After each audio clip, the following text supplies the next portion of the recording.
Okay, I do want to make an announcement before we get started today. If you're going to make any kind of statements, you need to be at a microphone in order for us to get it recorded so that it can be posted on the website. So you're going to have to move up to the microphone at the podium if you have any comments to make. And with that, we have 9 o'clock this morning. So we'll go ahead and call the monthly meeting of the Fairfield Glade Community Club Board of Directors to order. And to honor America, please join in standing for the Pledge of Allegiance and a moment of silence to remember those who are serving in uniform. Pledge allegiance to the flag of the United States of America and to the republic for which it stands, one nation, under God, indivisible, with liberty and justice for all.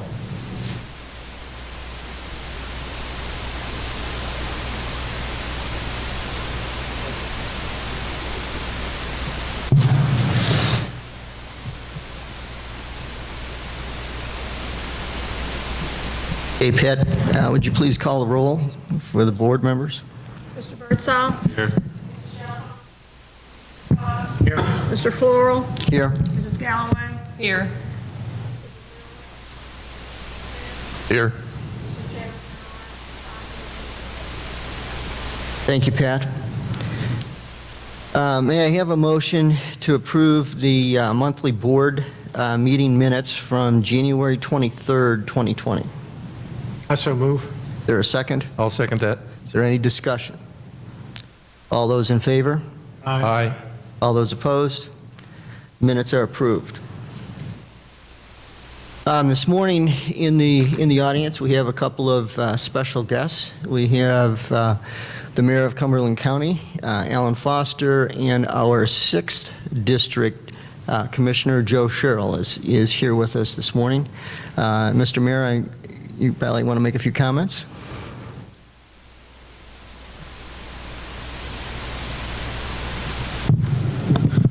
Thanks for inviting me out here today. I do appreciate this opportunity, and I want to thank all of you that reminded me that we had a venue change, especially Pat, because otherwise I would probably be sitting at the library wondering where everybody is.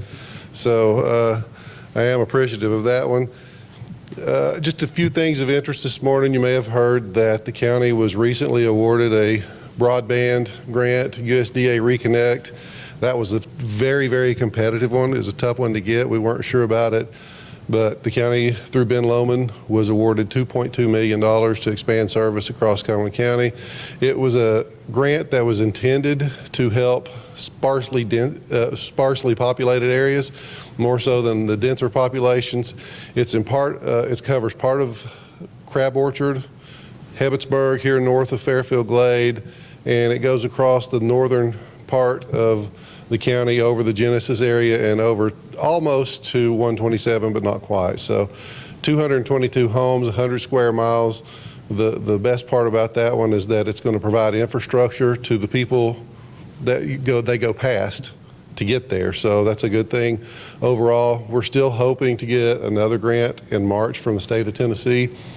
So that is still out there. We got our fingers crossed on that one. I wanted to remind you that we have filled, as a commission, has filled the 9th district vacancy for the county commission with Ms. Colleen Mall. In the last meeting, the 4th district school board seat, we had one vacated by Josh Stone, who moved out of the 4th district, and that position was filled by Miss Anita Hill. Those 2 terms and the 6th district seat that was filled by Mr. Sherrill that's here today, those will all be up for election in August to either complete a term for 2 years, but I think the school board is for the full 4 years, so that's all in August. The last thing I wanted to mention is the census. You should start receiving your census invitations around the 12th of March. It's extremely important that we can get as many people to fill that out. You can fill it out online, the paper version, whatever you want to do, but it's extremely important that we get everybody to fill that out, because that matters everything from the number of representatives we have in Congress to the funding that we get locally. So it's extremely important, and we would really appreciate your help with doing that. We've got a person here that's on the census committee that we've created as a county. Fairfield's been very active and helped us out with some emails. I believe at least one email blast on that too. The Fairfield Government Relations Committee is involved as well. So thank you for the work that you do. We meet frequently. The last thing I want to say is that I will not be able to be here for the March meeting, so apologize for that, but I'm going to be in Washington begging, trying to get a little help here for Cumberland County on some needs that we have. But that's all I have. If you have any questions, I'd be willing to take them. Thank you. And Joe, would you like to stand up so everybody can see who you are? This is Joe Sherrill. He's our 6th District Commissioner, and just so that everybody knows, we do have a section of Fairfield Glade that is part of the 6th District. It's up around the Wexford area on that side of Stonehenge as you go up those homes up there. I think there's about 200 or so homes that from Fairfield Glade that are in the 6th District. So Joe will be attending our meetings from time to time as we go through the year. With that, I'm going to do the across-the-board message this morning, and it's entitled A Peek Back Before a Long Look Forward. And I'm going to start with a section about remembering Bill Murphy. Last week, Wednesday, February 19th, 2020, Fairfield Glade lost one of our own with the passing of Bill Murphy. Bill passed away in his Fairfield Glade home with his wife Kathy at his side as he lost his battle with pulmonary fibrosis. Bill will be remembered for his service to Fairfield Glade community as the chair of the Architectural Control Committee, as the chair of the Fairfield Glade Neighborhood Watch Coalition, for his many volunteer hours with the Fairfield Glade Police Department, as a Cumberland County Master Gardener, and as a mentor for the Tennessee Promise Committee in Crossville. And so our thoughts and our prayers are with Kathy and Bill's family this morning. The second item is Until Help Arrives. Within the past month, the Crossville Chronicle and the Glade Sun published articles that emphasize the importance of knowing how to perform cardiopulmonary resuscitation, or CPR. The Chronicle even went a step further with an editorial endorsing CPR training as a personal responsibility we should all consider. In our December Across the Board, we too stressed the importance of CPR training. The ability to give the gift of life to your family members, friends, neighbors, or even a complete stranger is so important.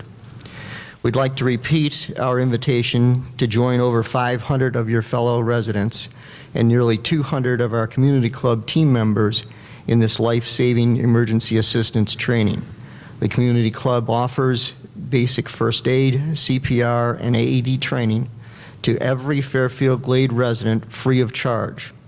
All you need to do is call Dan Liskins at 931-707-2145 or email dliskins@fairfieldglade.cc to register.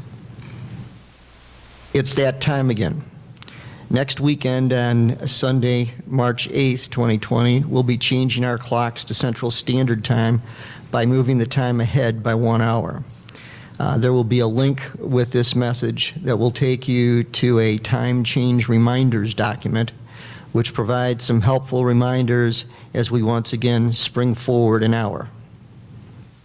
The best way to find yourself is to lose yourself in service to others, from Mahatma Gandhi.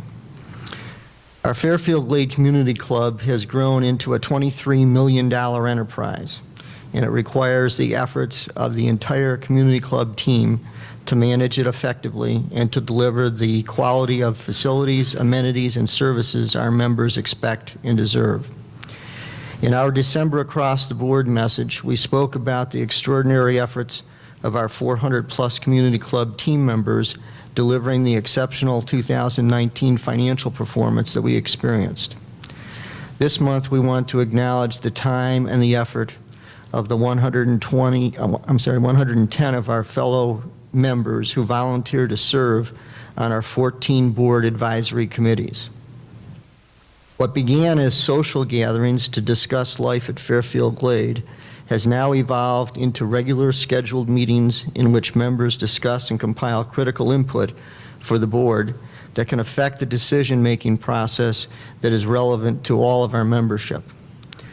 The question is no longer, why do we need so many committees? The question has become, how do we increase membership input and participation in our governance process? The board recognizes that if we are to provide the leadership needed to deliver quality facilities, amenities, and services, we require not only the efficient execution by our team members, but also the valuable input of our board committee members. We want to publicly thank each of our 2019 volunteer committee members for the time they devoted to serving our community, and we are looking forward to working with our 2020 committee members. Turning the page and focusing on the future. We are optimistic and confident that our plans and actions in 2020 and beyond will provide Fairfield Glade with the opportunity to enjoy another 50 years of growth and prosperity. We are committed to support of our various committees as they work to provide member input regarding the consolidation and restructure of our dining operations, as they work to value engineer our construction projects, and as we work to build a cooperative and constructive relationship with our neighbors in Cumberland County. And also as we develop our first community master plan that will lay the foundation for our 5-year capital plan.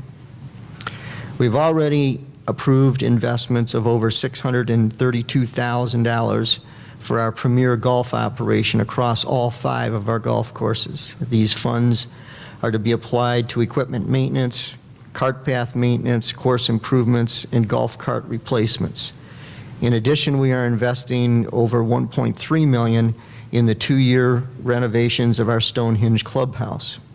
This spring, we will have completed the $460,000 upgrade to the Heatherhurst golf courses with the installation of the Better Billy bunker system.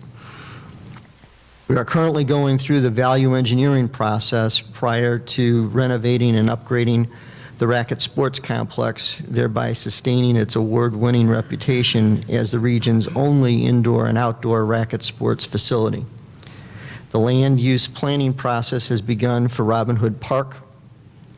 Our plan is to expand and develop the park into a recreation destination for family activities, including a new playground area and member amenities, including bocce ball and shuffleboard, along with a memorial site to honor the service and sacrifices of our veterans and first responders.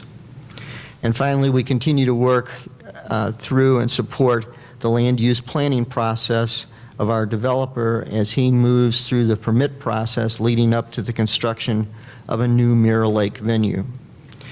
It's important to note that we are making all of these capital investments while we continue to build our capital reserves. This will position the community club to take advantage of future financial opportunities. So as we turn the page and embrace the extraordinary and exciting opportunities that lie ahead in 2020, we continue to honor Fairfield's Glade's progress during our 50th anniversary celebration. A wise soul once observed that the past resides in our heads, the future is in our hands. And so we thank you for your continued support, and that's the message from across the board this morning. I also have an announcement to make. This morning, we are announcing a proposed fee change for the Architectural Control Committee's new home fee structure. The ACC change order fee will increase from $50 to $100 for change orders that contain up to 10 line items. This fee change will become effective on April 1st, 2020. And with that, Bob, we're ready for the general manager's report. All right, thank you. Master plan projects first. The Stonehenge clubhouse renovations are coming along nicely. The flooring, carpeting is installed in the pro shop area, and we'll be installing the pro shop fixtures on Tuesday of next week. Flooring's going down in the restrooms as we speak, and also behind the bar area and service station. So if you've built a house before, once the flooring goes in, things seem to happen pretty quickly after that. So we're still on target for a April 1st reopening of the golf course and the grill. Deferred maintenance items, the lake desilting process, we're trying to schedule that time with the contractor. So as soon as we have that information, we'll get it out to the Lakes Committee and then people that are affected that live on the lakes. Year-to-date golf rounds for 2020, that's January, were 2,071. 71 more than budget and 491 more than last year. So that's nice to see. Then the key stat is average rounds per course per day open were 56 compared to 54 in 2019. So always like to see that go up from year to year. Last item is we're going to introduce the new Stonehenge Grill menu next Tuesday, March 3rd at Fireside Lounge and Legends. So the goal is to start using that next month so that people can get used to it, our kitchen staff can get used to it, servers and what have you, so that it'll make the transition to Stonehenge Grill a lot easier. So I encourage y'all to try that out starting next Tuesday, March 3rd. That's lunch and dinner. Same menu for both times. We do have some items like last year that are only after 4 p.m. So we'll have an e-blast on that reminding you of that. And that's all I have. Okay. And then Diana Chalfant is not here this morning, so I have her update for the timeshares. And she starts with, I'm aware that there have been conversations regarding the tree removal at Oak Knoll. Most of the timeshare properties have been in place for 25 years or more, and there have been a lot of fallen trees as well as some which have caused damage to the units. Consequently, the timeshare maintenance team has been clearing out dead and diseased trees at all of the associations. Currently, we've been busy with soft good renovations at Oak Knoll, which includes new paint, carpet, all new bedding and draperies. Stone Castle Place renovation is about to begin, and Wellington and Nottingham decks are scheduled to be replaced in a couple of weeks. In an effort to draw more families and children guests to our community, all 8 associations have approved installation of a sports court which will allow our guests to participate in a variety of court and net sports. Yesterday, the Board of Directors of Kensington Woods approved a $93,000 contract to build a new playground equipment at their location. Wellington Place, Laurel Ridge, Stone Castle, and Stone Castle Place will be adding new shared playground equipment to a location convenient to each of those units. All of the above-mentioned properties will be completed before June 1st. Our number of guests for the month of January was lower than generally welcome. However, to date, we have had over 700 reservations and around 2,400 guests in 2020. We are looking forward to spring and hoping our new improvements will help encourage more guests to our wonderful community. That's the update for the resort report. And with that, we're looking for the Architectural Control Committee report. Doug?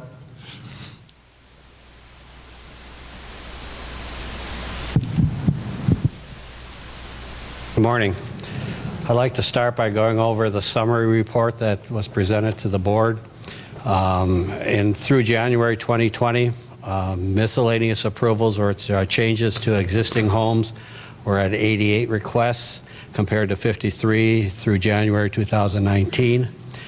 New homes approved and new homes started were 9 homes through January compared to 5 in January of 2019, and 10 homes were completed in January compared to 4 in 2019.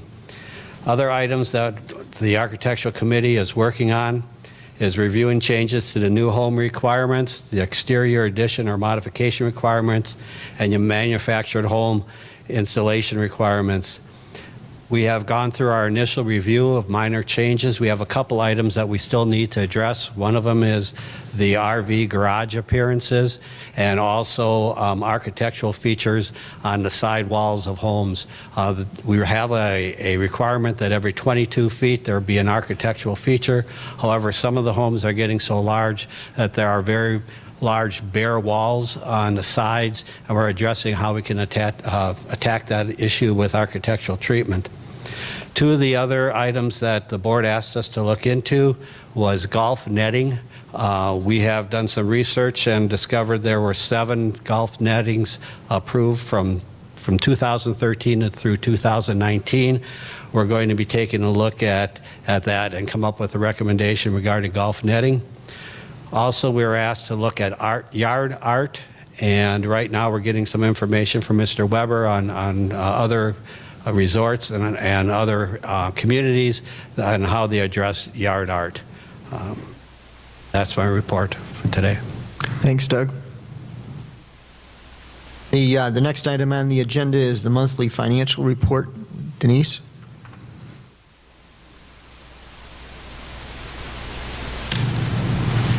Good morning. Quiet room today. I'm going to start with the balance sheet report, if you want to look at that on your handout. And I'll start with sewer. For cash and cash equivalents, we have $2.5 million. For property and equipment, we have $11 million. And members' equity is at $13 million. POA and amenities, for cash and cash equivalents, we have $6 million. For property and equipment, we have $35 million, and for members' equity, we have $36. And I'll come down.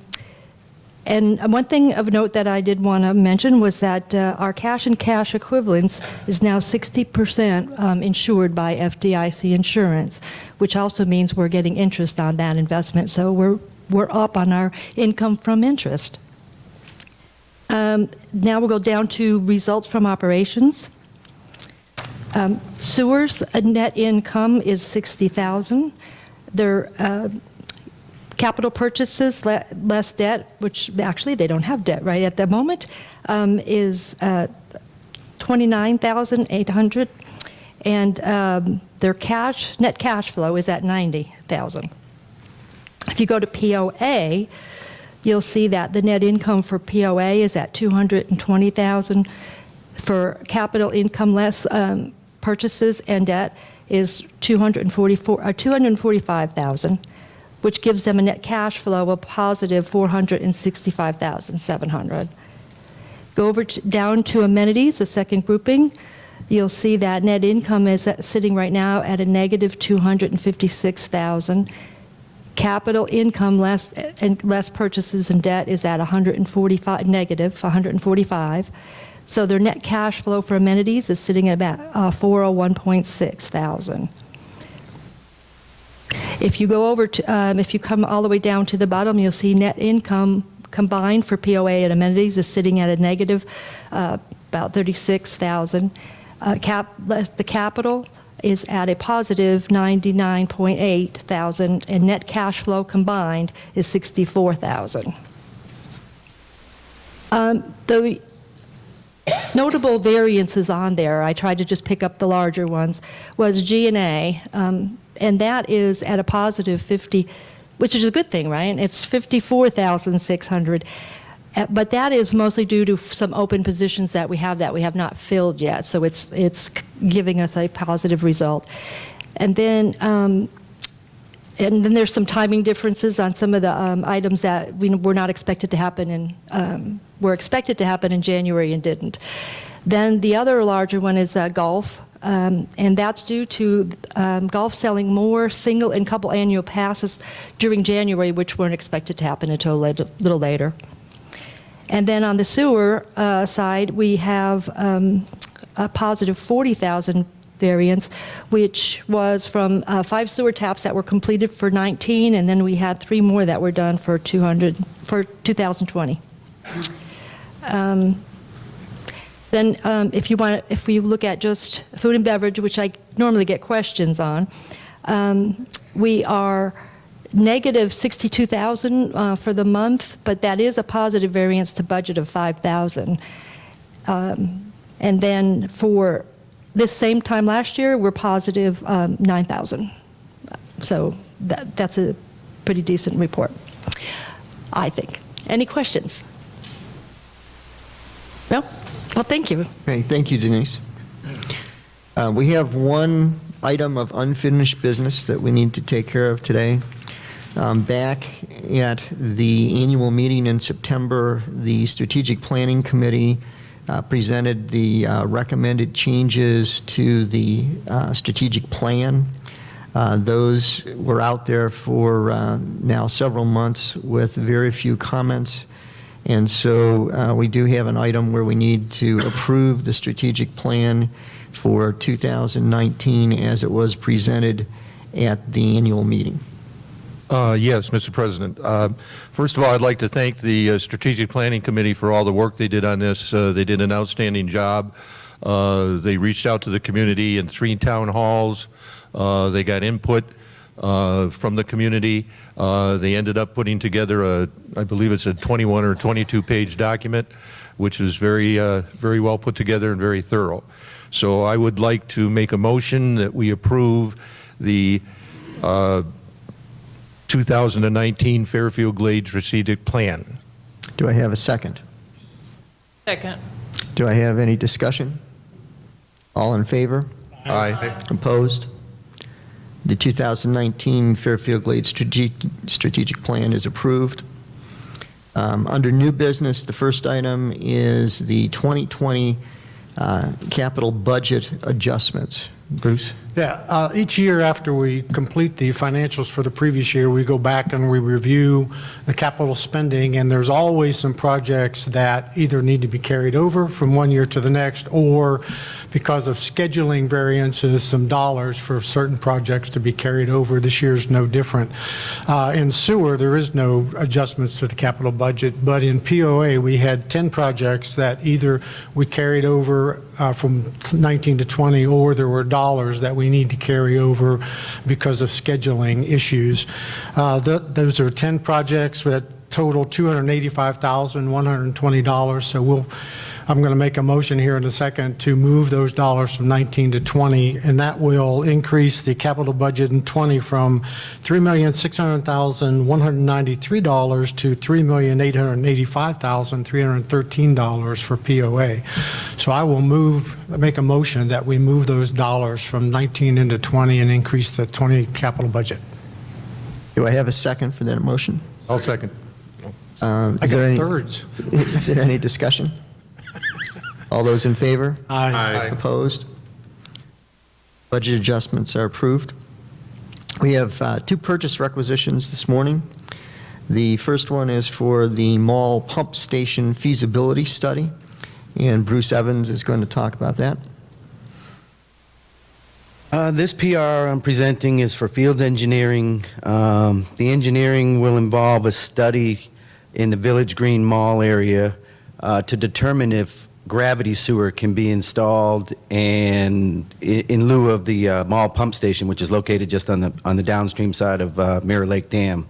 The study, if found feasible, gravity sewer would have to be installed and the pump station could be eliminated. Pump stations are very expensive to operate, maintain, and repair. And if we could replace that system with gravity that would service the old lodge location, the eye care center, the mall, the church, and Wyndham check-in station, we would have no maintenance issues as far as a pump station goes in that area. So this particular PR is just for the study to see if it's feasible.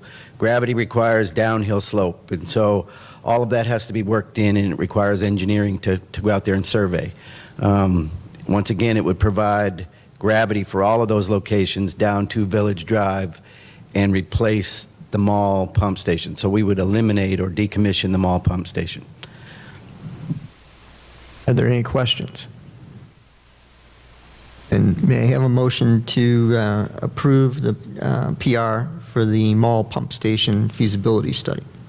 I'll move that we approve the purchase request for the mall pump station feasibility study in the amount of $8,650. Do I have a second? I'll second. Is there any discussion? All those in favor? Aye. Opposed? Motion is carried. The PR is approved. The second item is the combi oven for the Community Conference Center, this building. And Bob, you're going to talk about that for a little bit. Yes. This is a combination oven steamer for the CCC kitchen, and as Chef put